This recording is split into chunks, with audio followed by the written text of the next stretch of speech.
Anong lugar to? Likitan mo na dito ha. Anong lugar to? Sa Gamo. Gamo, anong baryo? Gamo. Hindi ko alam. Shout out sa lahat ng mga taga-Gamo. Andito kami ngayon sa sentro. Sa mga gustong magpakabit ng braces.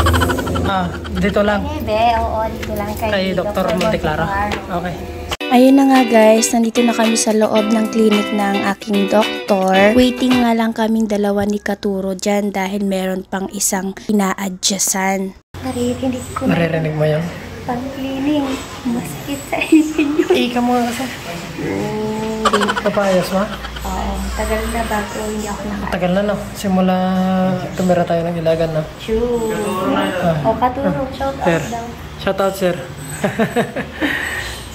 Kilala tayo. Guys. Anong kulay gusto mo? Pag magpapacheck up ka, pipili ka ng gusto mong kulay. Yes, ang ilalagay dito, rubber. Anong kulay gusto mo? Black. Black? Big ang black. May natanggal bang pyesa ng brace mo? Dito oh. Ito. Ilagay niya sa loob para Yan yung natanggal na pyesa ng brace mo. Kasi mahal yung isang ganyan pag natanggal. Magkano?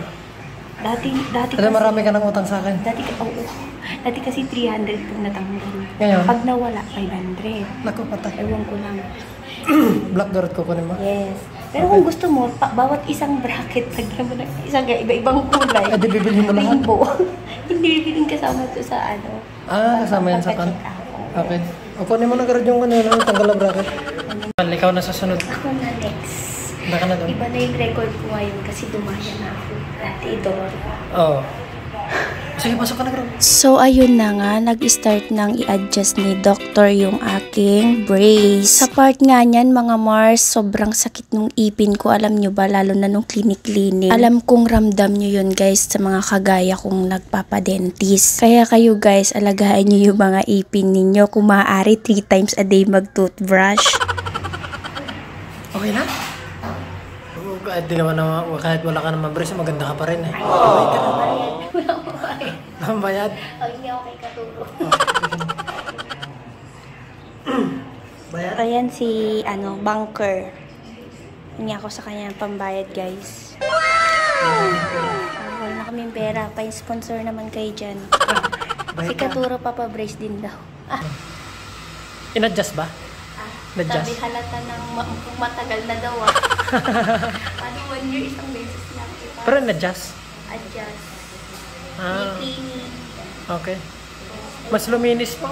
Diba? Cleaning siya guys. Parang ginto na nun eh. Ngayon eh, parang na siyang silver. Napasta halata. Up lang yung naka-brace sa akin guys. So eto. 1-2 na to. 1-2. Kasi may pinasta siya. Tapos cleaning. Ayun. Tapos in-adjust na rin. Papapam. Kamusta ang bagong adjust ng ipin? Ang sarap sa pakiramdam guys. Kasi makakangal-ngal na naman ako ng matitigas na ano. Na? Oy. Matitigas na? Matitigas na. Pagkain? Pagkain. Kuna manin Pwede na akong magkuhan ng mga buto-buto na matitigas nga eh. Mga lechon, ganun. Kahit crunchy pa yan. Ay. Sige. Nalakan naman na tayo guys. Hindi, tara na. Yung susi. Oy, hindi sa atin. Hindi sa atin yan. Sige, Gerald. Babay ka na, Gerald. Bye. Thank you for watching.